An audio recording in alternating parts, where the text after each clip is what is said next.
8:45 കൂടിയിട്ടാണ് ഹൈക്കോടതി നിയോഗിച്ചിട്ടുള്ള retired justice ശബരിമലയിലെ കണക്കെടുപ്പുകൾക്കായിട്ട് നിയോഗിച്ചിട്ടുള്ള retired justice K T Shankaran അദ്ദേഹം പമ്പയിൽ എത്തിച്ചേരുകയുണ്ടായത്. നിലവിലിപ്പോൾ പമ്പ ഗസ്റ്റ് ഹൗസിൽ അദ്ദേഹം വിശ്രമത്തിലാണ്. നാളെ അദ്ദേഹം സന്നിധാനത്തേക്ക് പുറപ്പെടും. നാളെ രാവിലെ 7 മണിയോടുകൂടി പമ്പയിൽ നിന്നും സന്നിധാനത്തേക്ക് മല കയറി തുടങ്ങുമെന്നാണ് അറിയിച്ചിരിക്കുന്നത്. നാളെ രാവിലെ 11 മണി മുതലാണ് അദ്ദേഹത്തിൻ്റെ ആ ഒരു നടപടി, പരിശോധനാ നടപടികൾ ആരംഭിക്കുകയെന്നാണ് നമുക്ക് ലഭിച്ചിരിക്കുന്ന അറിയിപ്പ്. നാളെ മുതൽ 11, 12, 13 ദിവസങ്ങളിൽ അദ്ദേഹത്തിൻ്റെ പരിശോധന ശബരിമലയിൽ ഉണ്ടാകുമെന്നാണ് അറിയിച്ചിരിക്കുന്നത്. പ്രധാനമായിട്ടും ശബരിമലയിലെ സ്ട്രോങ് റൂമിൽ അദ്ദേഹം പരിശോധനകൾ നടത്തും. ഒപ്പം അവിടുത്തെ സ്വർണവുമായി ബന്ധപ്പെട്ട കണക്കെടുപ്പുകളൊക്കെ പൂർത്തീകരിക്കും. അതോടൊപ്പം തന്നെ ഈ അറ്റകുറ്റപ്പണികൾ പൂർത്തീകരിച്ച് സന്നിധാനത്ത് തിരിച്ചെത്തിച്ചിട്ടുള്ള ദ്വാരപാലക ശില്പങ്ങളുടെ സ്വർണ്ണപ്പാളികളും അദ്ദേഹം പരിശോധിക്കുന്നുണ്ടാവും. അവയുടെയൊക്കെ തൂക്കവും അളവുമൊക്കെ കൃത്യമായിട്ട് പരിശോധിച്ച് രേഖപ്പെടുത്തുന്നുണ്ടാവും അദ്ദേഹം.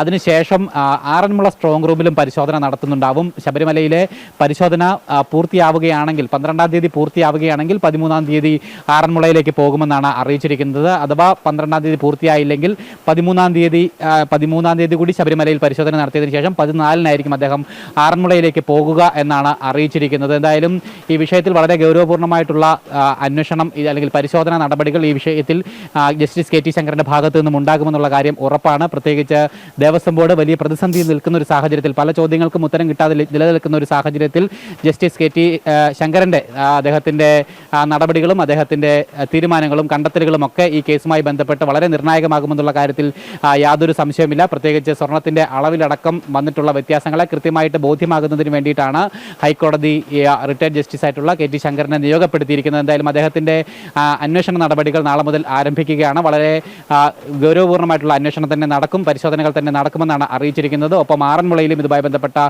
പരിശോധന പൂർത്തിയായതിനു ശേഷമേ അദ്ദേഹം റിപ്പോർട്ട് ഹൈക്കോടതിക്ക് സമർപ്പിക്കുകയുള്ളൂ.